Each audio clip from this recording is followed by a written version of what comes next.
Hi hello ಪ್ರೀತಿಯ ವಿದ್ಯಾರ್ಥಿ ಮಿತ್ರರೇ, ಪುನರ್ವಿ ಎಜು ಸಂಸ್ಕಾರ್ಗೆ ಸ್ವಾಗತ ಸುಸ್ವಾಗತ. ವಿದ್ಯಾರ್ಥಿಗಳೇ, ಕರ್ನಾಟಕ ಸರ್ಕಾರದಿಂದ ಒಂದು ಹೊಸ ಮಾಹಿತಿ ಬಂದಿರುವಂಥದ್ದು SSLC ವಿದ್ಯಾರ್ಥಿಗಳಿಗೆ ಸಂಬಂಧಿಸಿದ ಹಾಗೆ. ಅದೇನಪ್ಪಾ ಅಂತಂದ್ರೆ, ಈ ವರ್ಷದಿಂದ SSLC ಪರೀಕ್ಷೆ 3 ಬಾರಿ ನಡೆಯುತ್ತೆ ಅನ್ನುವಂಥದ್ದು ಗೊತ್ತಿರುವಂತಹ ವಿಚಾರ. ಇದಕ್ಕೂ ಮುಂಚಿತವಾಗಿ ಫೆಬ್ರವರಿ 26ರಿಂದ ಪೂರ್ವಭಾವಿ ಪರೀಕ್ಷೆ ಆರಂಭಗೊಳ್ತಾ ಇದೆ.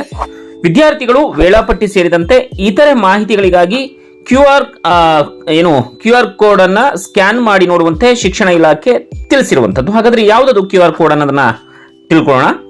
ಈ ಸಂಬಂಧ ಮಾಹಿತಿ ಹಂಚಿಕೊಂಡಿರುವಂತಹ ಶಿಕ್ಷಣ ಇಲಾಖೆಯು SSLC ಪೂರ್ವಭಾವಿ ಪರೀಕ್ಷೆಯು ಫೆಬ್ರವರಿ 26ರಿಂದ ಮಾರ್ಚ್ 2ರವರೆಗೆ ನಡೀತಾ ಇದೆ ಅಂತ ಹೇಳಿ ತಿಳಿಸಲಾಗಿರುವಂತದ್ದು.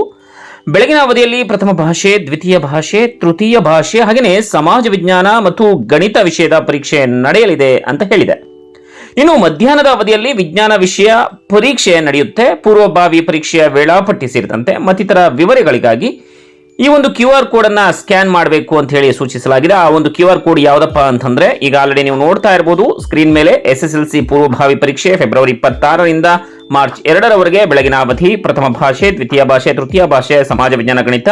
ಮಧ್ಯಾಹ್ನದ ಅವಧಿ ವಿಜ್ಞಾನ. ಹೆಚ್ಚಿನ ಮಾಹಿತಿಗಾಗಿ ಅಲ್ಲಿ ಸ್ಕ್ರೀನ್ ಮೇಲೆ ಕಾಣ್ತಾ ಇರುವಂತಹ QR ಕೋಡ್ ಮೇಲೆ ನೀವು ಏನಾದ್ರೂ ಕೂಡ ನೀವು ಸ್ಕ್ಯಾನ್ ಮಾಡ್ತು ಅಂತಂದ್ರೆ ನಿಮಗೆ ಎಲ್ಲ ಒಂದು ಮಾಹಿತಿಗಳು ಸಿಗ್ತಾ ಹೋಗ್ತಾ ಇರ್ತವೆ. ಜೊತೆಗೆ ನಾವು SSLCಗೆ ಸಂಬಂಧಪಟ್ಟ ಹಾಗೆ ಪಾಸಿಂಗ್ ಪ್ಯಾಕೇಜ್ಗಳನ್ನು ಕೂಡ ಅಪ್ಲೋಡ್ ಮಾಡಿದ್ದೇವೆ. ಮಿಸ್ ಮಾಡದೇನೆ ಆ ಪಾಸಿಂಗ್ ಪ್ಯಾಕೇಜ್ಗಳನ್ನು ನೋಡಿಕೊಂಡ್ರೆ 75+ ಗ್ಯಾರಂಟಿ ನಿಮಗೆ ಮಾರ್ಕ್ಸ್ ಬಂದೇ ಬರುತ್ತೆ. ಜೊತೆಗೆ ಟೆಲಿಗ್ರಾಮ್ ಲಿಂಕ್, ಇನ್ಸ್ಟಾಗ್ರಾಮ್ ಲಿಂಕ್ ಅನ್ನ ಡಿಸ್ಕ್ರಿಪ್ಷನ್ ಬಾಕ್ಸ್ ನಲ್ಲಿ ಹಾಕಿದ್ದೇನೆ, ಮರಿದೇನೆ ನೀವು ಫಾಲೋ ಮಾಡಿ ಈ ಒಂದು ಕರ್ನಾಟಕ ಸರ್ಕಾರದಿಂದ ಬಂದಿರುವಂತಹ QR ಕೋಡ್ ಅನ್ನ ಪಡ್ಕೊಳ್ಳಿ.